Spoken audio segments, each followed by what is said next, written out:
Well, good morning, good afternoon, and good evening, and welcome to the IAG Live Streaming Show. And this is episode 0.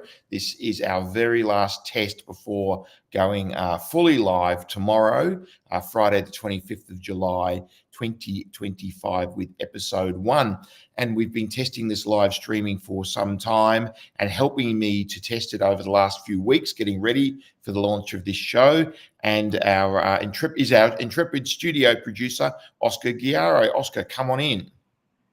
Hello. Hey, Oscar. How are you? How are you? Fine. Fantastic. How's Spain? You went to Spain a couple of days ago. Yeah, all great. Fantastic weather. After some days of hot, now good. Very good. Well, thanks for helping us test this and put this together. You'll be in the background during the show, and thanks for switching the screens and bringing things up and doing what you need to do back in the studio. See you later, Oscar. See you. And those of you who know IAG from our various events might have seen Oscar going around doing video, taking shots and things like that. He's been behind a fairly influential force behind putting all this together. So this is our new product, and I hope you will enjoy it. And today is just a test. It's episode 0. We didn't give any notice whatsoever. We have not publicized it. So if you're watching live now, you must have just stumbled across it. We're broadcasting on IAG's YouTube site, and we're also broadcasting on the IAG LinkedIn. So it's just going to be a very short episode today, basically to do some final testing. And to help me with that, we're going to bring in IAG's managing editor, Ben Blaschke. Come in, Ben. Hey, Andrew. How are you? I'm good. I'm here in sunny Sydney. Another beautiful day here. I know Queensland always says good one day, perfect the next, but I couldn't get any better weather than this here in Sydney today. Oh, very good. Excellent. So here we are live, the IAG Live Streaming Show, and this is our totally unannounced broadcast. We haven't done any publicity whatsoever, so we could be talking to nobody right now, but this stream will, of course, after the stream is ended, just become a normal YouTube video, and I don't really know what it does on LinkedIn yet. That's part of our testing. So this is a new thing for us, a new initiative from IAG. Any thoughts, Ben? Any comments on the new initiative? Oh, look, I think that, as you and I have discussed, Andrew, it's really the evolution of, some former initiatives that we've had on the run, of course, that you did for quite some time from various locations around the world. That was, of course, pre-recorded, but I think obviously, so the next iteration of that is to be live, which, of course, I think brings everything we talk about much more up to date in the moment, potentially breaking news even from time to time. Yes, I mean, On the Run was a great thing, and it was sort of born out of the pandemic. The On the Run name basically came from the fact that I was stuck in Macau for 2.5 years, and then finally I bit the bullet because times were tough, and I had to basically get out there and try and get some revenue for the company, and that involved leaving Macau. And I was on the run, didn't know when I would come back after those 2.5 years. So we did that for a while, but we haven't done a single episode of that this year because it's been a very busy year for us. And we thought this is the new evolution. Now we're going to do live streaming. Don't believe anyone in the B2B gaming world across the planet will be doing live streaming quite the way that we are. Don't know if anyone's doing live streaming at all, actually. Certainly they're doing podcasts, but this is absolutely live in the moment. So if we make a mistake, too bad. We just got to keep going on. There's no editing. So then there's going to be shots with your dog in the background and stuff like that, probably. Yeah, absolutely. Well, she loves being on camera, so no problem. She certainly got some fans from a few other times. She snuck into didn't she sneak into an On the Run video at some stage and get a credit? Yeah, she did. Yes, we pointed her out in the video, I believe. Very good. Named her. All right. So the purpose of this each week, we're going to do this Fridays at 10 a.m. And starting tomorrow, it's Thursday, 10 a.m. in Macau. Now I'm in Macau, Ben's in Sydney. And the purpose of this really is, let's get down to business. The business that we're in is gaming media. And the purpose of this is to go through maybe the stories of the week and have some discussion and some analysis and some commentary on those, probably in a way that there's not really many other companies that can do it in the way that we can do it. And maybe have some guests on from time to time on the show. So the show typically would run anywhere from 20 to 30 minutes, I guess, maybe even 40 if we had a guest for a while. So that's the plan. So why don't we jump into that? Oscar, why don't you bring up the first story? We're just going to do as a test 2 stories today we're going to commentate on. There we go. So Light & Wonder granted gaming-related vendor license in UAE. This is a story that you did, Ben. Just tell us a bit about this. Yeah, well, as we know, the UAE has been in a bit of a licensing phase. Obviously, Wynn Al Marjan Island will be scheduled to open in March 2027, and is the only current casino operator license issued by the UAE regulator. However, there's been a number of these gaming-related vendor licenses issued. In fact, I believe Light & Wonder is the 13th in total over the past 6 months or so, to various suppliers across the industry. So Light & Wonder is the most recent. Of course, we've also seen the likes of Aristocrat, Novomatic, IGT, TCS, John Huxley.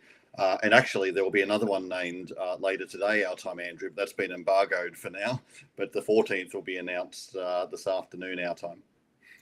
Well, we better not break the embargo. We've never done that in the history of IAG, so we're not going to start doing that now. But when's the embargo get lifted? It is Thursday morning US time. I'm not sure exactly. I've got to double check exactly what time. Next week. So, well, that's quite a long period for them to give us an embargo. Normally, it's just one day or 2 days. It's quite a while. Yeah. So, no, hang on. This is Thursday. It's Thursday now. Oh, as in, yeah. So it's just hours away. So will that be in breakfast briefing tomorrow? Will it? It will be. Yes. Well, we could talk about that in tomorrow's show, episode 1. UAE, I was there in was it March or April this year? I can't remember. I went up there as a guest of Aristocrat, actually. It was very nice of them to do that. Went up there for an event they had up at Ras Al Khaimah in the UAE. And for those that don't know, the UAE stands for United Arab Emirates, and there are 7 Emirates, Abu Dhabi being the capital, Dubai, the one that gets all the glamour, I think. Then you've got Sharjah, which is probably the sort of more religious one. Then you've got Ras Al Khaimah up the top. And then there are 3 small ones over on the east side as well. And the sort of the interesting thing is that there's never been a integrated resort in the Middle East, and now looks like we're going to have, well, certainly not in the Gulf. Let's say the Gulf states. Now we're going to have one. I was lucky enough to take a tour of the Win Al Marjan Island property. I can't say much about it. It was sworn to secrecy. I'm not going to be breaking that anytime soon, but or anytime at all, actually. But look, what I can say is it's going to be magnificent. I mean, you can just see this magnificent property rising out of the ground. It's going to be surrounded by water on all sides. It's absolutely beautiful up there, magnificent. So I think it could possibly, arguably, be the most beautiful integrated resort in the world when it opens. That's a big statement, but I really think it could be. And congratulations to the regulator there, the GRGCA. Kevin Mullally's the CEO there. He's done a wonderful job in creating what could arguably eventually become sort of a model for regulators, the way that they've done it very slowly and deliberately. It took a long time for the GRGCA to kind of reveal themselves, didn't it, Ben? Yeah, they sort of, we knew that they'd been formed, and then we didn't hear too much from them publicly for quite some time. And then one day a website appeared, and I believe that was the same day they announced their sole lottery licensee. And then just a few months later, they announced Win. And then just gradually, every few weeks, we hear about a new supplier. No big fanfare. The suppliers aren't announced by the regulator as a press release. They just added on a list on the website that you can take a look at every day and see if anybody new has popped up there. So they're not making a big fuss and deal about it. They're just going about their business as they see fit.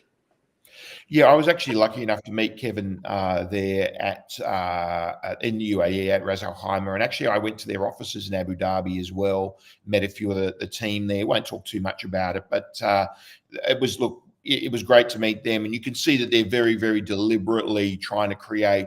If somebody said to you, create the best regulator in the world, and here's a pretty hefty budget to go and do it, and get the best people from all over the planet, and create it in the way that you think a regulator should be created from scratch. I think that's pretty much what you're seeing in the UAE. I mean, of course, the proof of the pudding will be in the eating as things roll out, but quite interesting and exciting what's going on in the UAE. The mail is, you hear these rumors, of course, from everybody, one property per emirate. I don't know if it's true or not, but you hear it. Of course, MGM are building a building there right next to the Jumeirah Al Masara.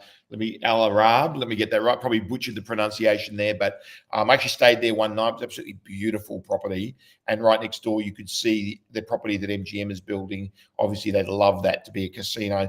I'm sure the Palms would love to have a casino there. There's two Palms there. There's the new one is the Royal, and I stayed there one night as well. Had a great dinner there. The GM, not the GM there. Yes, the GM of that particular property there, and of course, Paul Baker is COO of both properties. Former SJM COO, Chief Gaming Officer, I think actually, wasn't it? Yeah, Chief Gaming Officer. So let's see how it all plays out. Super excited for that, and could it expand to other countries in the Gulf states? Who knows? Anyway, let's move on.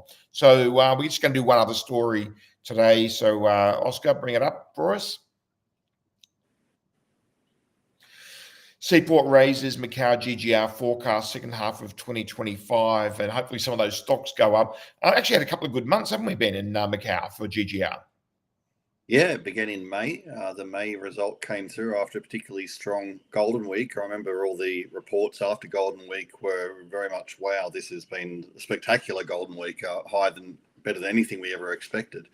And that's carried on through May, and even more so in June. I think the June forecasts were for an okay month, but it ended up being 19% higher year on year, almost right in line GGR with May's result, which is incredible for June. It's usually a bit of a lag month in between. So that's looking very, very promising. That it just seems the switch has been turned a bit, and Macau starting to go on the rise. I guess the next thing that we're still waiting for after all these years is those stocks, Andrew. Yeah, the stocks are in the doldrums for how well they're doing, and I've got a bunch of them. I think a lot of people watching this show have got a bunch of them in various ways, shapes, and forms. Particularly some employees with stocks, and we wish they'd go up. But of course, I think that is really more of a function of what's going on in the relationship between the US and China than anything to do with the actual performance of the Macau concessionaires. I mean, the 6 Macau concessionaires had a pretty harrowing last few years, or even let's say 4 years from 2020 through 2023. I mean, we had the pandemic.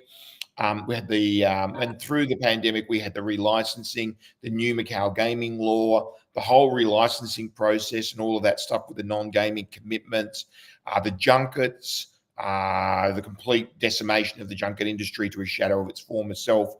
And I think finally things in Macau are sort of settling down. We've kind of had to settle down for a year or so now, and we're getting GGR coming in at 2 to 2.5 billion a month. It kind of 2.5 billion equals 30 billion. I think run rate at the moment is about 2.5 billion US a month, isn't it, Ben?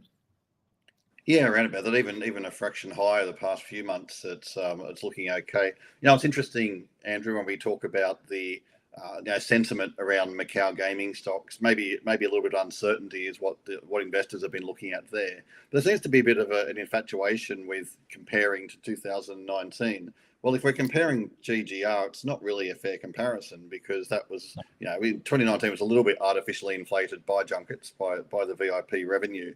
If we compare profitability today versus back then, looks a little bit better as well. I mean, the EBITDA is pretty strong in Macau at the moment across the board.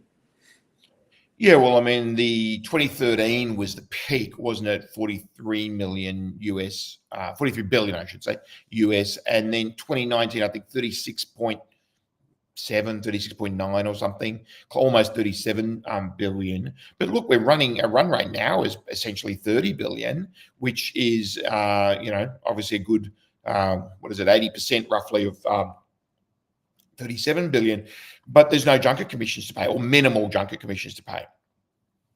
So a lot of that, as you say, a lot of that turnover was very low margin turnover. So EBITDA is as good as it used to be in 2019, if not better. So I think it's funny. We're an industry where our big metric is revenue rather than profit, and it's always been that way for the gaming industry. It's always been GGR is the big metric, but revenue doesn't pay the bills, profit pays the bills. So that's an interesting thing too.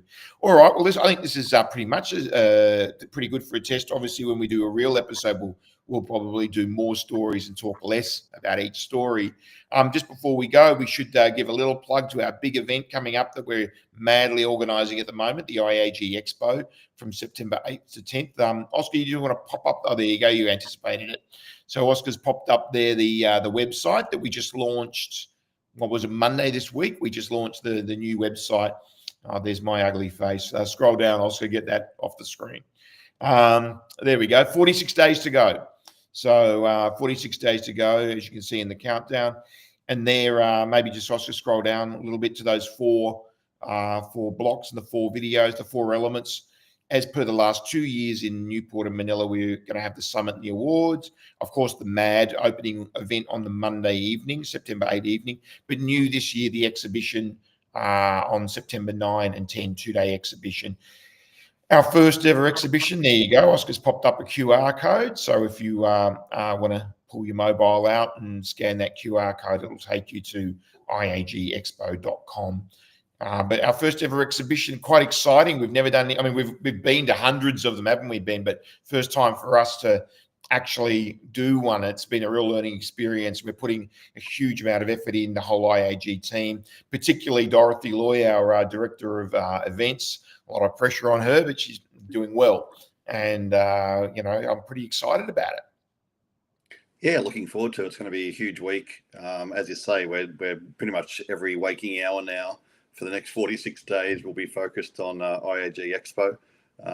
Certainly keeping us pretty busy at the moment. But I think it's also, the excitement and the anticipation of it all, and I know the little bit of nervousness mixed in there too, and just wanting everything to work out fine. It's all part of running an event like this. It sort of keeps you going, though, doesn't it? It keeps you motivated, looking forward to it coming. So, yeah, that'll be great. I recommend everybody get across to Manila if they can, 8th to 10th of September. Yeah, I mean, you're 100% right about the nervousness. If you don't, I think the day that you lose that little bit of nervousness about a big event is the day that you should hang up your running shoes, because you've got to be complacent. We're really putting a massive effort in to this, and it's going to become our flagship sort of festival of gaming every year. And a big thank you to Newport World Resorts. They've been so supportive. Kevin Tan and his whole team there. Nilo, John Lucas, all of the Lance. All of the gang there have been really, really supportive. So that's great. So we're looking forward to that. And, of course, nominations for the awards close tomorrow. So get those awards nominations in at iagexpo.com. Well, look, I think that's enough for our test for today. We'll be back again tomorrow and then every Friday thereafter. Thanks for joining us, Ben. No worries, Andrew.